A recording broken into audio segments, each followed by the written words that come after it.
Dear students, आज हम chapter 3 class +2 human reproduction का इंट्रोडक्टरी पार्ट करने जा रहे हैं। आपको पता है कि humans are viviparous organisms. Now what do you mean by viviparous? Viviparous means they give birth to young ones. जैसे अगर हम ओविपेरस ऑर्गेनिजम्स की बात करें तो ओविपेरस ऑर्गेनिज्म एग लेइंग होते हैं, जबकि विविपेरस ऑर्गेनिज्म यंग वंस को बर्थ देते हैं। That's why humans are viviparous organism. Now in case of humans the mode of reproduction is sexual. It means it is biparental, that is one male parent and the other female parent.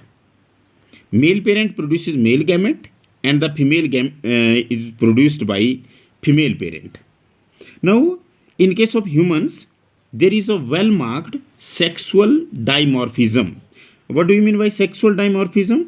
Sexual dimorphism means male and female are morphologically distinct. आप उनको पहचान सकते हैं कि ये mail है और ये फीमेल है, उनमें क्लियर कट डिफरेंसेस होते हैं. That's why sexual dimorphism is observed in case of humans. Now the reproduction in case of humans has reproductive events and these events are number 1. The first event is gametogenesis. हम कई बार इस topic को discuss कर चुके हैं plants के reproduction के case में भी. No the gametogenesis is formation of gametes. In case of human, two gametes are produced. One is male gamete and other is female gamete. Male gamete is called sperm and the female gamete is called ovum or egg. Now this male gamete is produced by male parent and similarly this female gamete, the ovum, is produced by female parent. Now after gametogenesis the second step is insemination. Now what is insemination? It is the transfer of male gamete, that is sperms, into the female genital tract.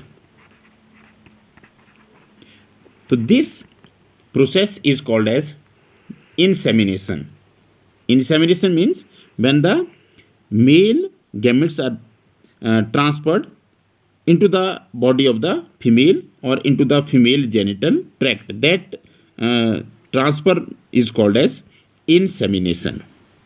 Now after insemination there is third step and this event is called as fertilization.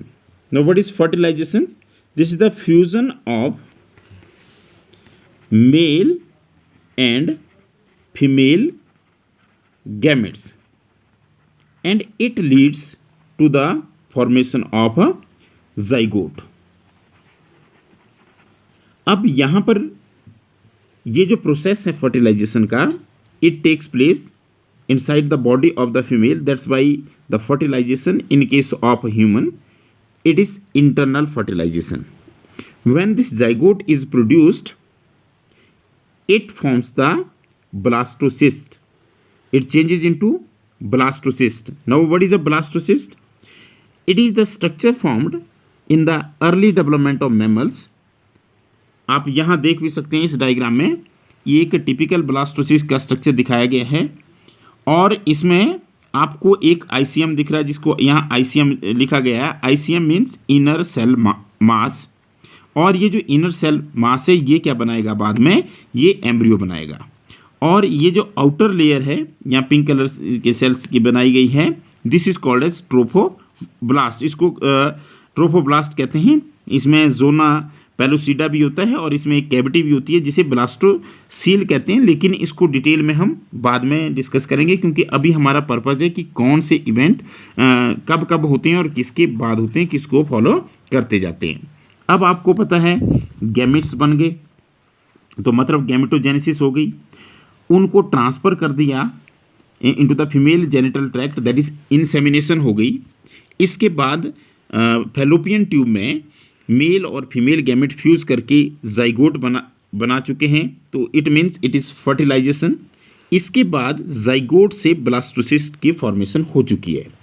अब क्या होता है, जब ये blastocyst बनता है तो ये मूव करता है toward the uterus and it gets attached to the wall of the uterus and this process is called as implantation. Implantation means the attachment of blastocyst to the uterine wall. मतलब क्या होता है कि जो embryo है वो क्या कर जाएगा, वो अडियर कर जाएगा यूट्रस की वॉल के साथ, उसके साथ अटैच हो जाएगा and this process is called as implantation. तो इम्प्लांटेशन के बाद फिर वहाँ पर यूट्रस में इसकी डेवलपमेंट होगी, एम्ब्रियोनिक डेवलपमेंट होगी and this period from the time of conception until birth is called as gestation. तो तकरीबन 40 वीक्स का होता है। तो यहाँ पे जेस्टेशन का मतलब है कि एम्ब्रियोनिक डेवलपमेंट कहाँ से, जब कंसीव किया गया वहाँ से लेकर के बर्थ तक का जो पीरियड होता है that is called as gestation. Basically gestation एक लैटिन वर्ड जेस्टेयर से लिया गया है और जेस्टेयर का मतलब होता है टू कैरी और बियर। अब जेस्टेशन के बाद जब जेस्टेशन पीरियड पूरा होगा तो उसके बाद क्या होगी, पार्चुरेशन। पार्चुरेशन को अगर हम सिंपल टर्म्स में समझें तो parturition means to give birth to the baby, मतलब delivery of the baby is called as parturition और it is the action of giving birth. अब अगर हम बात करें तो ह्यूमन के केसेस में मेल और फीमेल के रिप्रोडक्टिव इवेंट्स में बहुत ज़्यादा डिफरेंसेस होते हैं। अब क्या डिफरेंसेस होते हैं, आपको पता है कि जो स्पर्मेटोजेनेसिस है या फॉर्मेशन ऑफ मेल गैमेट है, फॉर्मेशन ऑफ स्पर्म है, it continues even in the old man, ये बुजुर्गों में भी होती रहती है। और दूसरी तरफ अगर हम बात करें एग की, ओवम की, तो ओवम की फॉर्मेशन जो है वो वुमेन में ख़त्म हो जाती है around the age of 50 years. तो इसका मतलब है कि जो मेल और फीमेल के रिप्रोडक्टिव इवेंट्स हैं ह्यूमन के केसेस में वो काफ़ी डिफ़र करते हैं एक दूसरे से। तो अब हम इसको रिपीट करेंगे क्योंकि जो मेल रिप्रोडक्टिव सिस्टम है इसको हम नेक्स्ट वीडियो में स्टडी करेंगे। अब हम रिपीट करेंगे कि आज हमने बेसिकली क्या पढ़ा।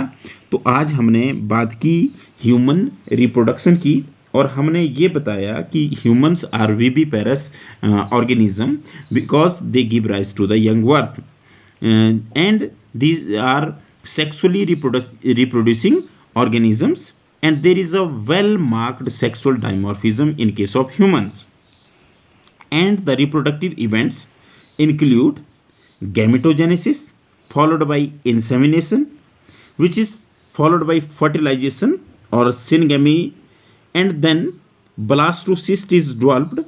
Now this blastocyst gets attached to the wall of the uterus and this process is called as implantation.